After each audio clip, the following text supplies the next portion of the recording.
Salut! Est-ce que vous savez ce qu'est le métaverse? Alors c'est vrai que ces derniers temps, on en a beaucoup entendu parler, notamment avec Facebook qui a investi des millions dedans et qui a renommé son groupe Meta. Mais est-ce que vous connaissez vraiment ce terme et est-ce que vous savez de quoi il en retourne? Le métaverse, selon certaines personnes, c'est tout bonnement le futur d'Internet. C'est un monde virtuel fictif où on pourra vivre, échanger, communiquer, le tout comme dans la vraie vie. Alors on en est encore aux prémices, mais il y a certains jeux qui s'en rapprochent de plus en plus.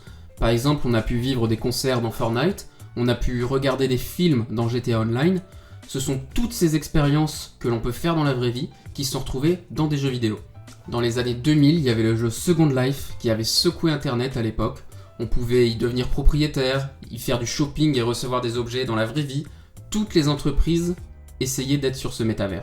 Je vous recommande d'ailleurs vivement la vidéo de Sylvain qui en parle et qui est vraiment passionnante. Aujourd'hui, vous l'avez vu dans le titre de la vidéo, on va s'intéresser à un métavers en particulier, c'est The Sandbox. C'est un jeu qui s'impose clairement comme être un des futurs métaverses. C'est un des plus gros acteurs en ce moment dans ce domaine avec un autre jeu qui s'appelle Decentraland, dont on parlera peut-être dans une autre vidéo.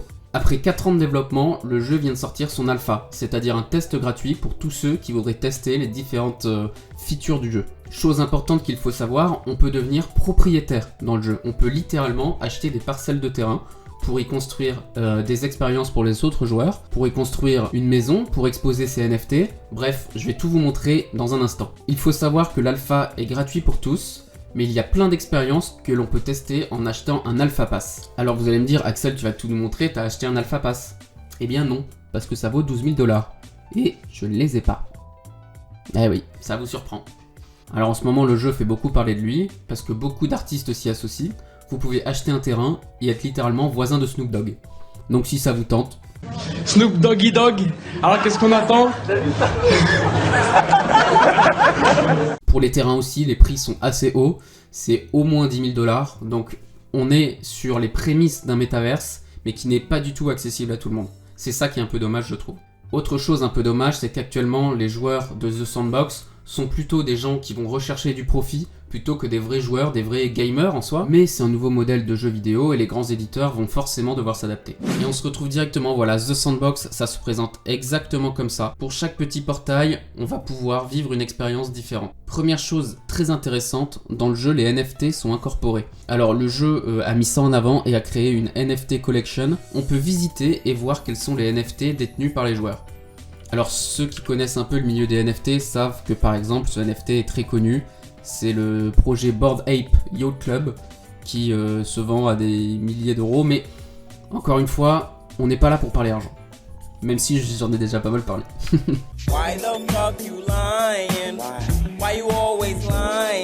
Alors le jeu est très pixelisé, il fait penser un peu à Minecraft. C'est normal, c'est basé sur la technologie voxel. Donc tout est constitué de petits pixels. Et en fait, ce qui est très intéressant, c'est que chaque joueur va aller pouvoir créer des assets qu'il pourra ajouter au jeu. Par exemple, je vous mettrai des extraits. On peut créer une épée, on peut créer une plante pour décorer son terrain. On peut créer tout et n'importe quoi. Et forcément, les gens qui créent peuvent aussi mettre en vente leur objet. Parmi toutes les fonctionnalités du jeu, il y a un endroit, une boîte de nuit, le club XYZ. C'est l'endroit où je viens danser quand j'ai passé une dure journée au travail.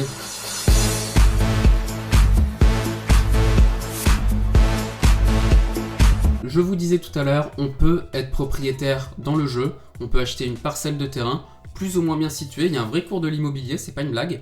Une fois qu'on a une parcelle de terrain, on peut soit la louer à d'autres personnes, soit y créer des expériences, comme je disais, et on touche chaque mois une rente. Donc ça peut être intéressant si ça intéresse certains d'entre vous. Alors on parle d'argent tout à l'heure, mais il faut savoir que le jeu a sa propre monnaie, qui s'appelle le Sand.